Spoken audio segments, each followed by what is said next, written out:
Sanctus, Sanctus, Sanctus Dominus Deus Sabaoth. Bapak, Ibu, dan saudara-saudariku yang terkasih dalam Tuhan kita Yesus Kristus, salam sejahtera untuk kita semua. Berkat Allah yang Maha Kuasa senantiasa menyertai kita. Marilah kita mendengarkan dan merenungkan bacaan-bacaan kitab suci hari Senin tanggal 19 Februari tahun 2024. Bacaan pertama dari kitab Imamat bab 19 ayat 1 sampai 2 dilanjutkan dengan ayat 11 sampai 18. Tuhan berfirman kepada Musa, "Berbicaralah kepada segenap jemaah Israel dan katakan kepada mereka, Kuduslah kamu, sebab Aku, Tuhan Allahmu kudus. Janganlah kamu mencuri, janganlah kamu berbohong, dan janganlah berdusta seorang kepada sesamanya. Janganlah kamu bersumpah dusta demi namaku, supaya engkau jangan melanggar kekudusan nama Allahmu. Akulah Tuhan. Janganlah engkau memeras sesamamu manusia, dan janganlah merampas. Janganlah kau tahan upah seorang pekerja harian sampai besok harinya. Janganlah kau kutuki orang tuli, dan di depan orang buta, janganlah kau taruh batu sandungan. Engkau harus takut akan Allahmu. Akulah Tuhan. Janganlah kamu berbuat curang dalam peradilan, janganlah membela orang kecil secara tidak wajar, dan janganlah engkau terpengaruh oleh orang-orang besar, tetapi engkau harus mengadili sesamamu dengan kebenaran. Janganlah engkau pergi kian kemari menyebarkan fitnah di antara orang-orang sebangsamu. Janganlah engkau mengancam hidup sesamamu manusia. Akulah Tuhan. Janganlah engkau membenci saudaramu di dalam hati, tetapi engkau harus berterus terang menegur sesamamu, dan janganlah engkau mendatangkan dosa kepada dirimu karena dia. Janganlah engkau menuntut balas, dan janganlah menaruh dendam terhadap orang-orang sebangsamu, melainkan kasihilah sesamamu manusia seperti dirimu sendiri. Akulah Tuhan. Demikianlah sabda Tuhan. Syukur kepada Allah.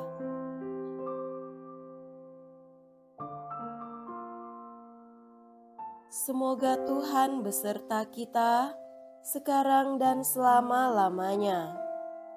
Inilah Injil suci menurut Matius. Dimuliakanlah Tuhan.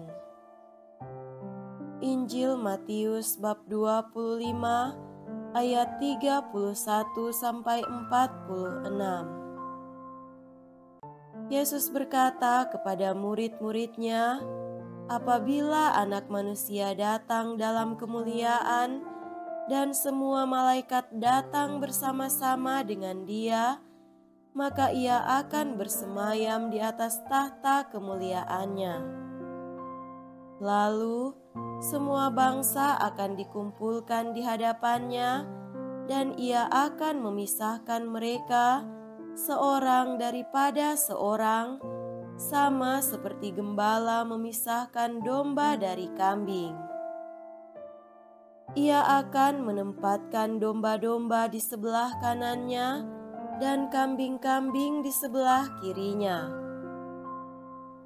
Lalu raja itu akan berkata kepada mereka yang di sebelah kanannya, "Mari, hai kamu yang diberkati oleh Bapakku, terimalah kerajaan yang telah disediakan bagimu sejak dunia dijadikan. Sebab ketika aku lapar, kamu memberi aku makan. Ketika aku haus, kamu memberi aku minum. Ketika aku seorang asing, kamu memberi aku tumpangan. Ketika aku telanjang, kamu memberi aku pakaian. Ketika aku sakit, kamu melawat aku. Ketika aku di dalam penjara, kamu mengunjungi aku." Maka orang-orang benar itu akan bertanya kepadanya, "Tuhan, bila manakah kami melihat Engkau lapar dan kami memberi Engkau makan, atau haus dan kami memberi Engkau minum? Bila manakah kami melihat Engkau sebagai orang asing dan kami memberi Engkau tumpangan, atau telanjang dan kami memberi Engkau pakaian? Bila manakah kami melihat Engkau sakit atau dalam penjara dan kami mengunjungi Engkau?" Maka raja itu akan menjawab mereka, "Aku berkata kepadamu, sesungguhnya segala sesuatu yang kamu lakukan untuk salah seorang dari saudaraku yang paling hina ini, kamu telah melakukannya untuk aku." Dan ia berkata juga kepada mereka yang di sebelah kirinya, "Enyahlah dari hadapanku, hai kamu orang-orang terkutuk, enyahlah ke dalam api yang kekal, yang telah disediakan untuk iblis dan malaikat-malaikatnya. Sebab ketika aku lapar, kamu tidak memberi aku makan. Ketika aku haus, kamu tidak memberi aku minum. Ketika aku seorang asing, kamu tidak memberi aku tumpangan. Ketika aku telanjang, kamu tidak memberi aku pakaian. Ketika aku sakit dan dalam penjara, kamu tidak melawat aku." Lalu mereka pun akan bertanya kepadanya, "Tuhan, bila manakah kami melihat Engkau lapar, atau haus, atau sebagai orang asing, atau telanjang atau sakit, atau dalam penjara dan kami tidak melayani Engkau?"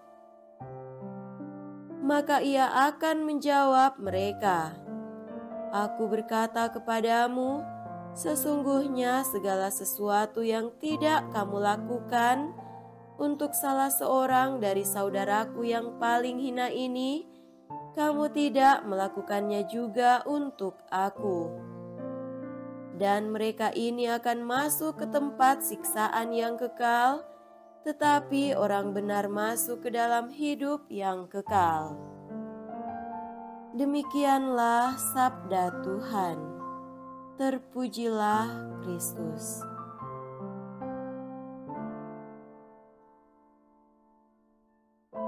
Saudara-saudariku yang terkasih dalam Tuhan kita Yesus Kristus, tema renungan kita pada hari ini adalah kecil tapi berharga.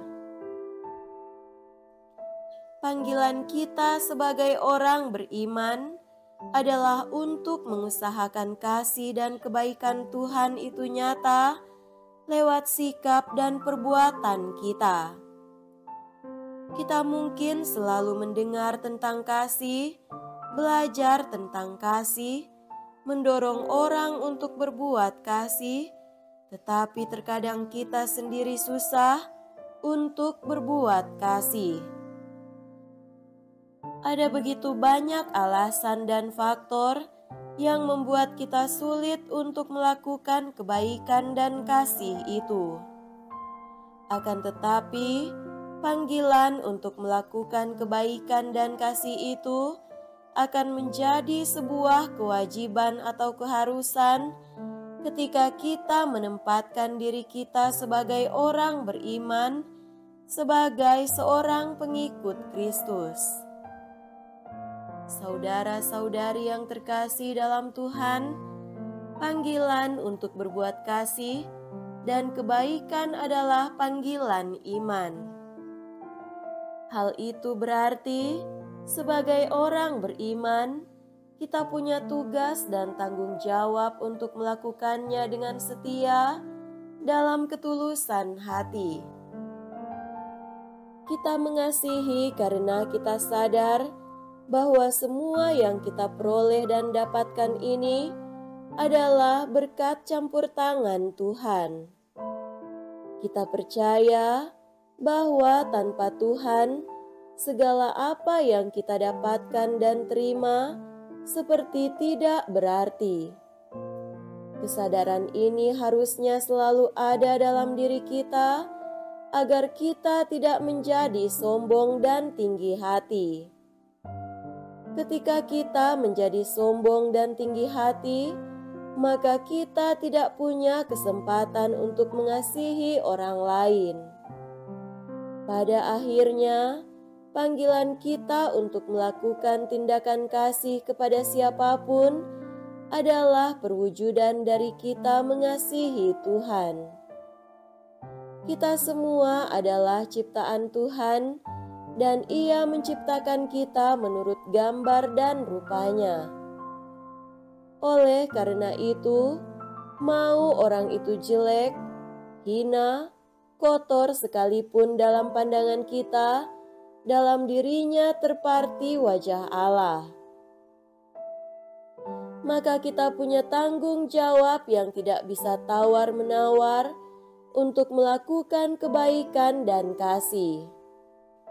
Kasih yang kita tunjukkan dengan ketulusan hati sekecil apapun itu akan mendatangkan sukacita dan kebahagiaan bagi banyak orang. Ingatlah, banyak orang mengalami kekeringan, kesepian, beban hidup, ada yang mungkin merasa tersingkirkan, dihina, dan sebagainya. Kita juga mungkin pernah mengalami pengalaman yang sama. Pada saat yang demikian, hanya kasih yang tulus dan kebaikan kecil yang dibubuhi dengan cinta yang mampu mengubah jadi senyuman dan kebahagiaan. Semoga demikian. Amin.